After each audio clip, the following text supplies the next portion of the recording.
Innal hamdalillah nahmaduhu wa nasta'inuhu wa nastaghfiruh wa na'udzu billahi min shururi anfusina wa min sayyiati a'malina may yahdihillahu fala mudhillalah wa may yudhlil fala hadiyalah. Asyhadu an la ilaha illallah wa asyhadu anna Muhammadan abduhu wa rasuluhu la nabiyya ba'da.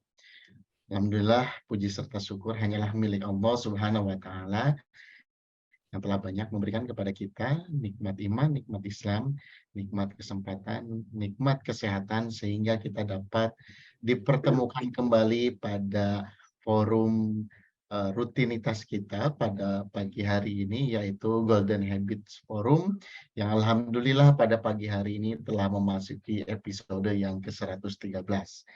Selawat serta salam, mari senantiasa kita curah limpahkan kepada suri tauladan kita, junjungan kita semua Nabi Muhammad Sallallahu Alaihi Wasallam. Bapak dan Ibu seluruh partisipan Golden Habit Forum yang dirahmati oleh Allah, topik kita pada pagi hari ini yaitu berkenaan dengan bacaan-bacaan zikir orang sakit dan sehat. Insya Allah mudah-mudahan nanti beliau akan menyampaikan bagaimana bacaan-bacaan zikir orang sakit dan sehat. Semoga kita dapat mengikutinya. Baik, kita langsung saja. Mari kita sama-sama buka Golden Habit Forum pada pagi hari ini dengan melafazkan basmalah bersama-sama. Bismillah. Bismillahirrahmanirrahim. Selanjutnya kami persilakan Ustaz Agus untuk menyampaikan waktu. Assalamualaikum warahmatullahi wabarakatuh. Waalaikumsalam warahmatullahi wabarakatuh. Wabarakatuh. Alhamdulillahi rabbil alamin. Assalatu wassalamu ala asyrafil anbiya'i wal mursalin Muhammadin wa ala alihi wa sahbihi ajma'in. Amma ba'd. Bapak Ibu, segenap partisipan Golden Habit Forum rahimakumullah dari Papua hingga Sumatera. Kita bersyukur kehadirat Allah Subhanahu wa taala pagi ini dapat berjumpa kembali dalam suasana Idul Adha. Ini masih hari Tasyrik, ya. Hitungan hisab Muhammadiyah. Ini hari Tasyrik yang ketiga. Artinya hari ini kita masih bisa menyembelih kurban. Oleh karena itu saya mengucapkan Aid Mubarak. Taqabbalallah minna wa minkum. Semoga Allah menerima amalan-amalan kita semuanya. Bapak Ibu, saudara-saudara sekalian rahimakumullah. Pagi ini kita melanjutkan kajian kita tentang tuntunan orang sakit. Dan kita akan membahas tentang zikir-zikir atau bacaan zikir orang sakit maupun orang sehat. Nah, sudah pada episode yang ke-113. Ya. Zikir itu merupakan amalan yang istimewa, yang seharusnya itu melekat dengan diri kita. Aktivitas-aktivitas kita selalu diiringi dengan zikrullah. Karena zikrullah ini merupakan cara kita untuk senantiasa menyandarkan diri kepada Allah Subhanahu wa taala. Insya Allah kalau kita menyandarkan diri kita pada Allah, Allah akan melindungi kita, Allah akan membimbing kita. Oleh karena itu, marilah kita jadikan zikir ini menjadi habit kita, kebiasaan kita sepanjang hayat. Kita mulai melatih anak-anak kita ya, untuk senantiasa berzikir. Di samping kita juga melatih diri sendiri untuk berzikir. Nah, di antara zikir-zikir itu antara lain ya, ada tahlil. Tahlil ini yang pendek kita bisa mengucapkan la ilaha illallah. Tidak ada ilah kecuali Allah. Kalau kita ingin agak panjang, ya, ada bacaan yang sedikit lebih panjang. La ilaha illallah wahdahu la syarikalah. Lahul mulku walahul hamdu wa huwa ala kulli syai'in qadir. Tidak ada ilah kecuali Allah yang Maha Esa, tidak ada sekutu baginya. Baginya kerajaan dan pujian. Dia Maha Kuasa atas segala sesuatu. Ini bacaan tahlil yang sedikit lebih panjang. Nah, bacaan tahlil ini luar biasa sekali, Bapak Ibu sekalian. Ya. Rasulullah Shallallahu Alaihi Wasallam bersabda, barang siapa yang mengucapkan kalimat tahlil setiap harinya 100 kali, maka pahalanya sama dengan memerdekakan 10 orang budak. Dan dicatat untuknya 100 kebaikan, dan dileburkan dari dirinya 100 keburukan. Ucapan tahlil juga menjadi benteng bagi dirinya dari setan sepanjang hari itu, dan gugur semua dosanya sekalipun sebanyak buih di lautan. Ini dahsyat ya, dampaknya melafalkan zikir ya, dalam kebiasaan kita sehari-hari. Sehingga kalau kita berzikir setiap hari, maka Allah mengampuni dosa-dosa kita dan memberikan keistimewaan. Ya. Derajat kita ditinggikan, kebaikan kita diperbanyak. Ya. Kemudian ada tasbih, tahmid, takbir. Tasbihnya kita mengucapkan subhanallah, tahmidnya dengan alhamdulillah, takbirnya Allahu Akbar. Ini tasbih, tahmid, takbir.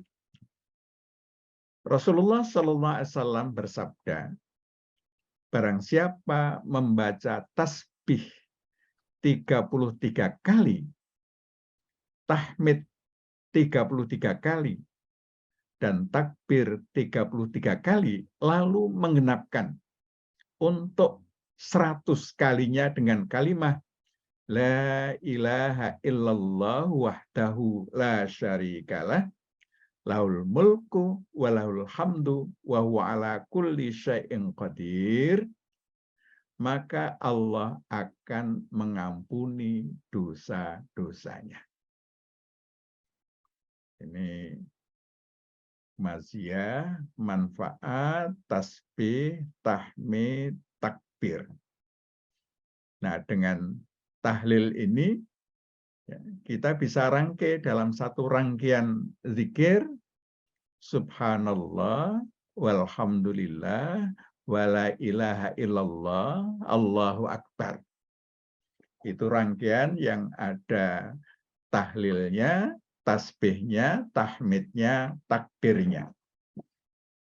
Yang ini kalau rangkaian ini sering kita ucapkan, maka Allah akan memberikan banyak sekali manfaat bagi kita sekalian. Kemudian istighfar yang pendek Ya, astaghfirullahaladzim. Aku mohon ampun kepada Allah. Yang lebih panjang, ada yang namanya Sayyidul Istighfar. Kita mengucapkan Allahumma anta rabbi. La ilaha illa anta. Khalaqtani. Wa ana abduka. Wa ana ala ahdika wa wa'dika mastata'tu. A'udzu bika min syarri ma sona'tu. Abu'u laka binikmatika alayya wa abu'u bidzambi. Ighfirli fa innahu la yaghfirudz dzunuba illa anta. Ya Allah, Engkau Tuhanku. Tidak ada Tuhan selain Engkau. Engkaulah yang menjadikan aku. Dan aku adalah hamba-Mu. Aku akan selalu menepati janji-Mu sekemampuanku. Aku berlindung kepadamu dari kejahatan yang aku berbuat. Aku kembali kepadamu dengan nikmat yang telah Engkau berikan.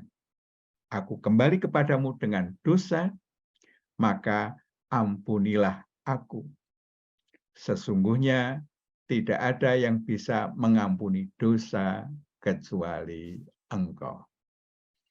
Ini Sayyidul Istighfar yang ya dalam satu hari seharusnya kita memanjatkan ini kepada Allah Subhanahu wa Ta'ala. Terkait dengan istighfar ini, Rasulullah SAW bersabda, barang siapa memperbanyak istighfar, niscaya Allah melegakan tiap-tiap kegundahan mereka, melepaskan tiap-tiap kesempitan mereka, dan memberikan rizki secara tak terduga-duga. Hadis riwayat Abu Daud. Seseorang yang menginsyafi kesalahannya, kemudian membaca istighfar, maka akan mendapat ampunan Allah Subhanahu wa Ta'ala. Ini luar biasa, ya, manfaatnya. Kesempitannya akan dilepaskan, kegundahannya akan dihilangkan, dilegakan. Ini dengan istighfar ini. Nah, terkait orang sakit, kegundahan itu banyak menimbulkan berbagai macam jenis penyakit. Sehingga dengan ketenangan, ya, dengan rasa yang nyaman, itu sudah banyak sekali penyakit-penyakit yang akan dihilangkan oleh Allah. Dan zikir ini, Bapak Ibu sekalian, ya dalam kajian-kajian kita sebelumnya, itu sudah banyak sekali penelitian-penelitian yang membuktikan bahwa zikir itu memperkuat jiwa, memperkuat diri kita, sehingga ketenangan itu akan menjadi milik kita. Istighfar. Kemudian ada yang disebut dengan hauqalah. Ini adalah membaca la haula wala quwwata illa billah. Tidak ada daya, upaya, dan kekuatan melainkan dengan izin Allah. Nah, sering membaca ini juga akan memberikan kekuatan. Hauqallah ini merupakan perbendaharaan surga. Ini menurut hadis riwayat Bukhari dan Muslim. Memperbanyak bacaan hauqallah termasuk salah satu di antara 7 wasiat Rasulullah kepada Abu Dzar Al-Ghifari.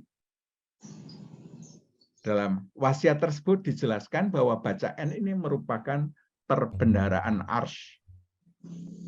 Sehingga kalau kita sering mengucapkan karena ini merupakan perbendaharaan ars, itu artinya kita mempersiapkan diri menjadi penduduk surga. Dan itu juga akan memberikan sebuah ketenangan. Kita juga bisa melengkapi zikir dengan hasbalah. Mengucapkan hasbiyallah wa ni'mal wakil. Cukuplah Allah bagiku, dialah sebaik-baik pelindung. Ini adalah ucapan Nabiullah Ibrahim alaihissalam ketika beliau dicampakkan ke dalam api oleh Namrud. Sehingga Allah memerintahkan kepada api ya, supaya menjadi dingin bagi Nabiullah Ibrahim. Tidak membakar, sehingga Nabiullah Ibrahim selamat dari api yang dibuat oleh Namrud untuk membinasakan, itu maksudnya membinasakan Ibrahim, tapi Allah melindungi. Jadi Nabiullah Ibrahim mendapatkan perlindungan dengan bacaan hasbalah ini. Diucapkan oleh Nabi Muhammad SAW tatkala menghadapi musuh dengan perlengkapan yang hebat dan menakutkan. Jadi kalau kita sudah mendapatkan perlindungan Allah, ya, ini kita tidak perlu khawatir lagi. Ini merupakan ucapan mukmin yang bertawakal kepada Allah ya, dalam menghadapi segala percobaan yang rumit dan berat. Juga ketika kita akan melakukan sesuatu yang tidak nyaman, sakit, sesuatu tidak nyaman, ya, dengan berserah diri kepada Allah, insya Allah akan membawa sakit kita menjadi lebih mudah diatasi. Kita bisa bersabar menghadapi sakitnya, dan insya Allah Allah akan memberikan kesembuhan. Juga bacaan sholawat. Ini bacaan sholawat yang pendek. Allahumma sholli ala Muhammad wa ala ali Muhammad. Ya Allah, wahai Tuhanku, muliakanlah olehmu akan Muhammad dan keluarganya. Allah bersabda, barang siapa yang bersolawat untukku, ini kata Nabi, di pagi hari 10 kali dan petang 10 kali, maka ia mendapat syafaatku pada hari kiamat. Ini syafaat Nabi, ini sesuatu yang pasti dirindukan oleh setiap orang. Nah, dengan bersolawat ini, Nabi menjanjikan akan memberikan syafaat kepada kita. Manusia yang paling utama terhadap diriku pada hari kiamat, dialah manusia yang paling banyak bersolawat untukku. Jadi membiasakan solawat, ini merupakan amalan yang juga luar biasa. Nah, Bapak-Ibu sekalian, di samping itu ada zikir yang juga luar biasa, yakni membaca Al-Quran. Membaca Al-Quran ini juga bagian penting dari zikir, sehingga kita perlu membiasakan membaca Al-Quran setiap hari. Syukur-syukur kita bisa mengkhatamkannya sebulan sekali. Ini akan menjadi zikir setiap saat kita. Ini ada hadis yang juga menarik ya, dari Abdullah bin Mas'ud. Dia berkata bahwa Rasulullah SAW bersabda, "Man qara'a harfan min kitabillah falahu bihi hasanah. Wal hasanatu bi asyri amsalihha.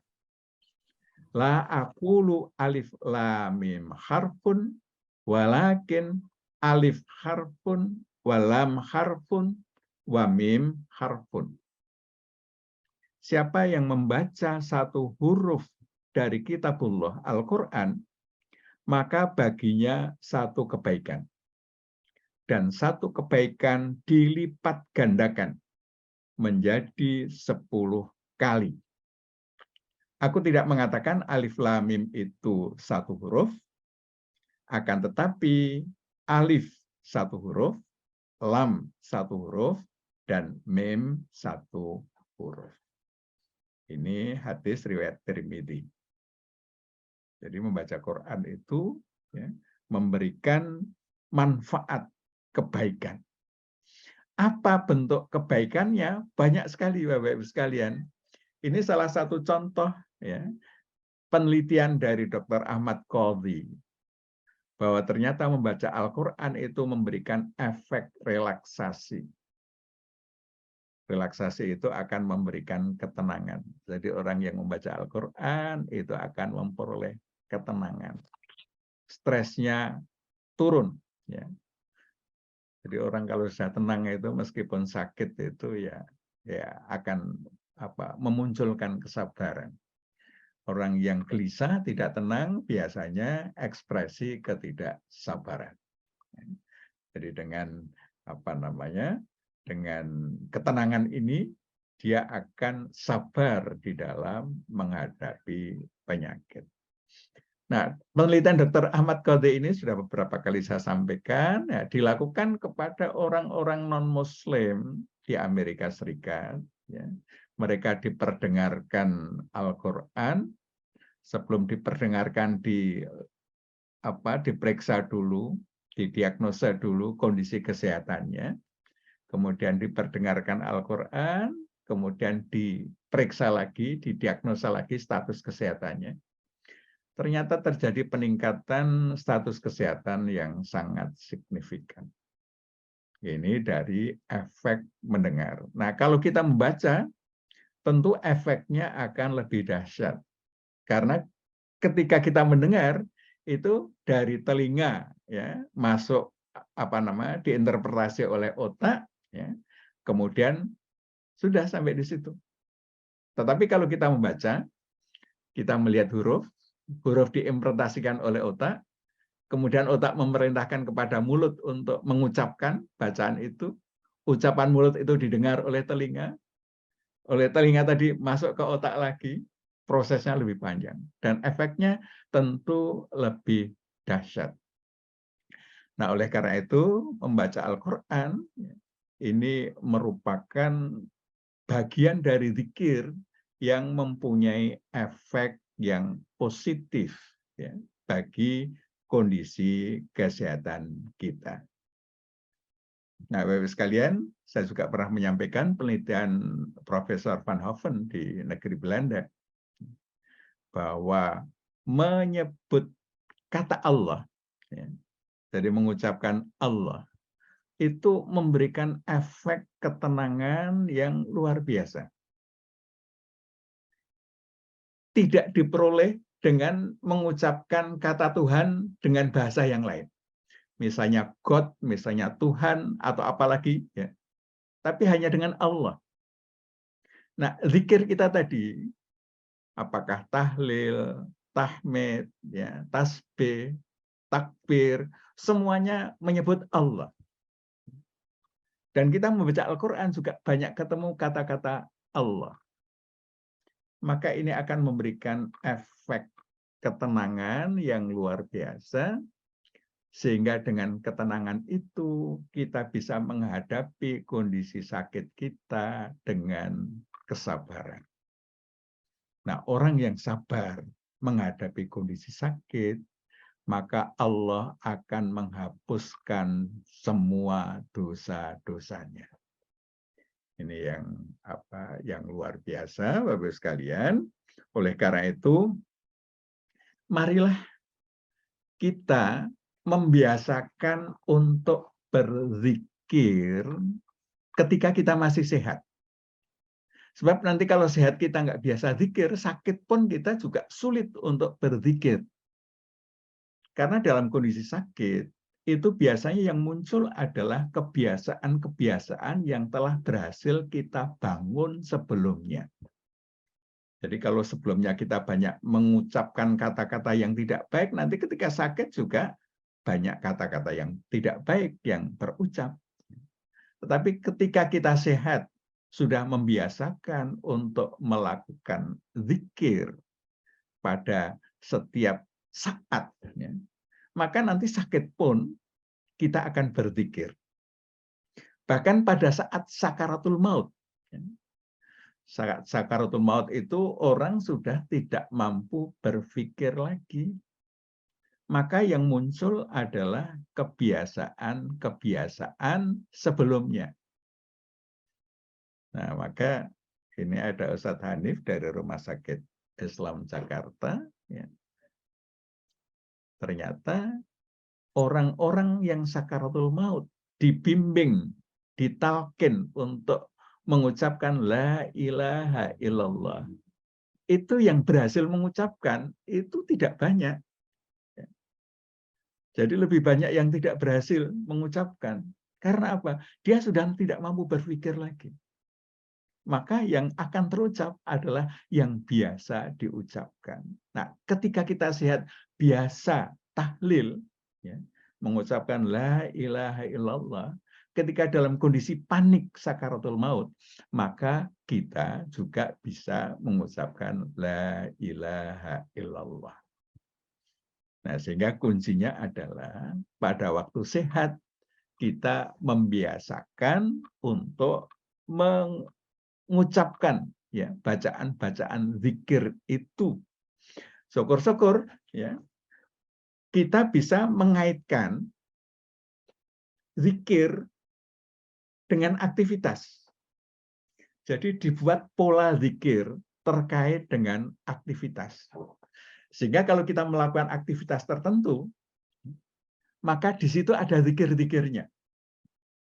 Kalau yang terkait dengan melakukan sesuatu, nah, misalnya kita masuk WC, keluar WC, itu kan ada doa yang juga bisa bermakna zikir. Ya. Masuk masjid, itu ada doa yang di situ juga terkait dengan zikrullah. Ya. Naik kendaraan, itu ada doa yang terkait dengan zikrullah. Ya. Itu bisa kita biasakan. Ya. Jadi doa-doa terkait dengan aktivitas kita biasakan. Di samping itu, ya, aktivitas-aktivitas kita ketika kita tidak sedang melakukan sesuatu atau tidak sedang bicara, ya, itu bagaimana kita kaitkan dengan zikir. Misalnya ketika sedang berjalan kaki, ini biasanya kan kita nggak ada yang dilakukan, ya, pas di atas kendaraan. Pas naik pesawat atau naik motor atau naik mobil, nyopir ya. Apalagi kalau kita nyopir itu biasanya kita tidak bisa sambil baca, tidak bisa sambil lihat WA dan lain sebagainya. Itu mesti kita kaitkan dengan zikir.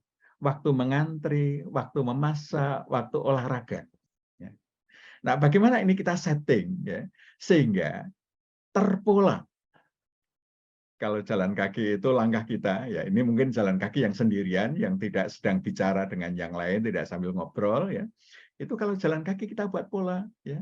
Langkah itu subhanallah walhamdulillah wala ilaha illallah wallahu akbar. Jadi langkah kita itu berbunyi zikir, ya. Subhanallah walhamdulillah wala ilaha illallah allahu akbar. Nah, itu terpola. Sehingga ketika kita sedang jalan sendirian, ya, langkah kaki kita itu menimbulkan zikir di mulut kita. Di atas kendaraan, naik motor misalnya. Ketika kita naik motor, ya, tidak sedang berbicara dengan penumpang, misalnya kita sedang udah zikir. Ya. Itu tahlil, tasbih, tahmid, takbir bisa satu periode zikir.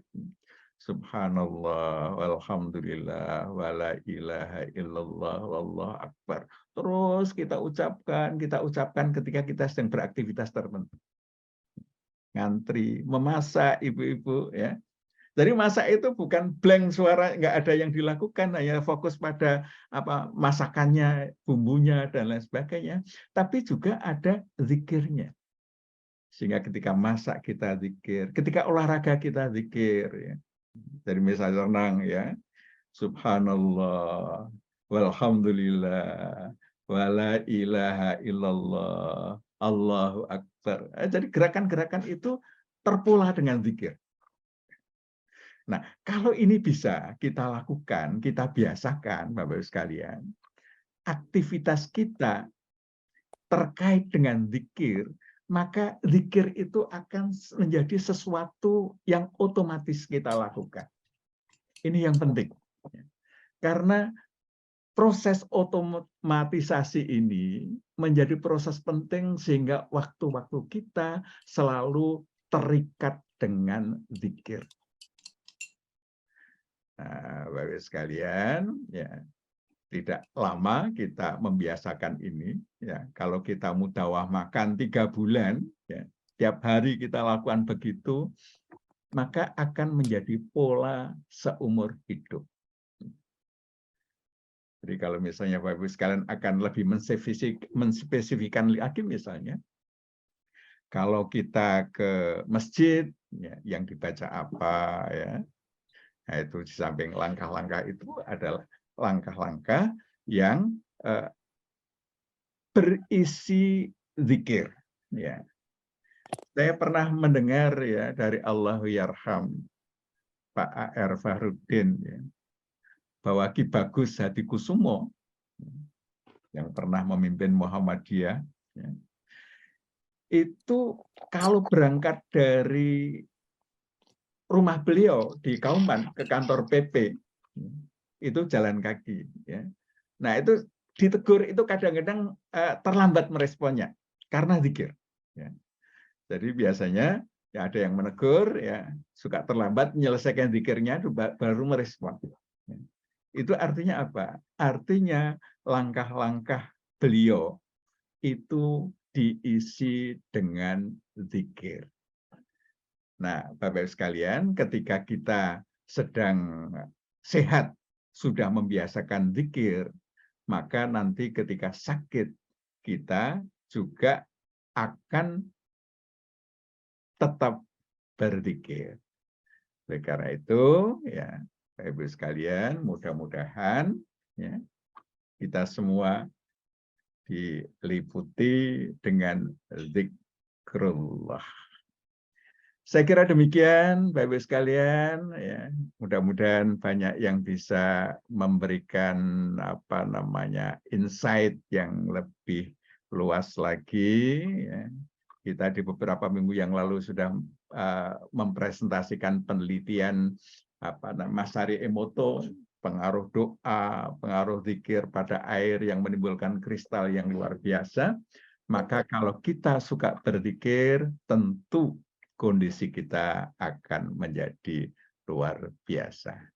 Hadanallahu iyyakum ajma'in. Nasrun minallah fathun qarib. Assalamualaikum warahmatullahi wabarakatuh.